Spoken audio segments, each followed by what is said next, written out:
Bonjour, aujourd'hui nous allons voir comment équilibrer une équation chimique, en étudiant spécifiquement le cas de la combustion des hydrocarbures. Petit rappel, dans une molécule, chacun des éléments est représenté par une lettre et un chiffre en indice qui représente le nombre d'atomes de chacun des éléments présents dans la molécule. S'il n'y a pas d'indice, cela correspond à 1. Dans la molécule d'eau, il y a 2 atomes d'hydrogène et 1 atome d'oxygène.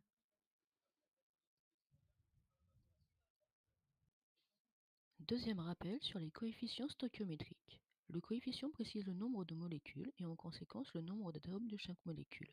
Ici, on a 2 molécules d'eau, donc 2 fois H2, soit 4 atomes d'hydrogène, et 2 fois 1 atome d'oxygène, donc 2 atomes d'oxygène. Pour équilibrer une équation chimique, il faut avoir en tête le principe de Lavoisier.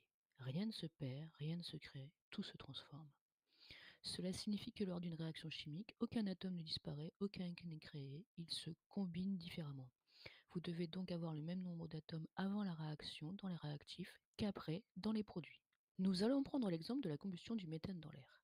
Le méthane est le principal composant du gaz naturel utilisé pour la cuisson et le chauffage. Nous supposerons que nos appareils sont bien réglés et que la combustion est complète. Nous savons que les réactifs sont le méthane, CH4, et le dioxygène, O2. Et nous avons vu que ces molécules se transforment en molécules de dioxyde de carbone et en molécules d'eau, qui sont les produits de la réaction. Nous pouvons donc écrire CH4 plus O2 donne CO2 plus H2O. La flèche signifie qu'il y a une réaction chimique. Regardons maintenant si cette équation respecte le principe de Lavoisier, c'est-à-dire la conservation des éléments. À l'aide de ces représentations moléculaires, on se rend compte qu'il y a un problème. Il n'y a pas le même nombre d'atomes dans les réactifs que dans les produits. Cette équation n'est pas équilibrée.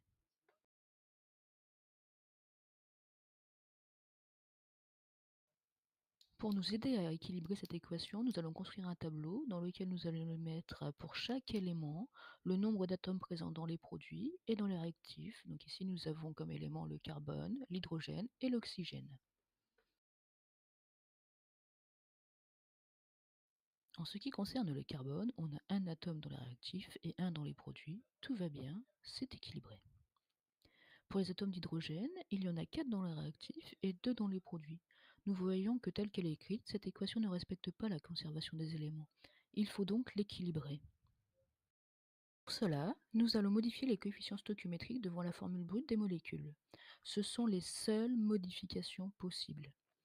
Les coefficients stoichiométriques sont des nombres situés devant les formules brutes dans l'équation. Ils précisent le nombre de molécules.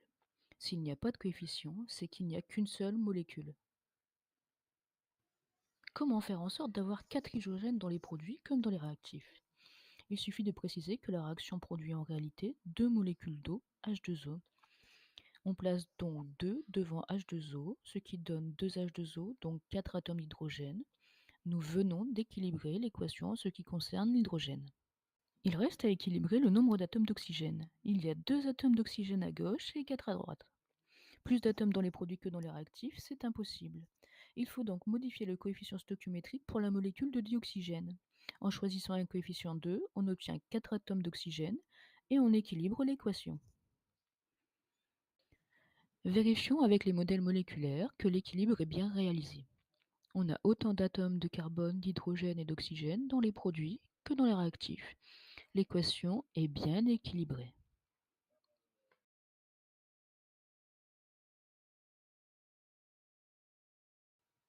Alors, résumons la méthode à suivre pour équilibrer une équation chimique. On écrit d'abord l'équation bilan. À gauche, on note les réactifs, ici combustible et comburant, et à droite, on note les produits. Si la combustion est complète, de l'eau et du dioxyde de carbone. Si la combustion est incomplète, de l'eau, du carbone et du monoxyde de carbone. Ensuite, on compte les atomes présents dans les réactifs et dans les produits. Puis, on équilibre les atomes de carbone, ensuite les atomes d'hydrogène, pour finir par les atomes d'oxygène. On vérifie qu'avec les coefficients stoichiométriques, l'équation est bien équilibrée. Autant d'atomes de chaque élément, à gauche et à droite de l'équation. Created using Powtoon.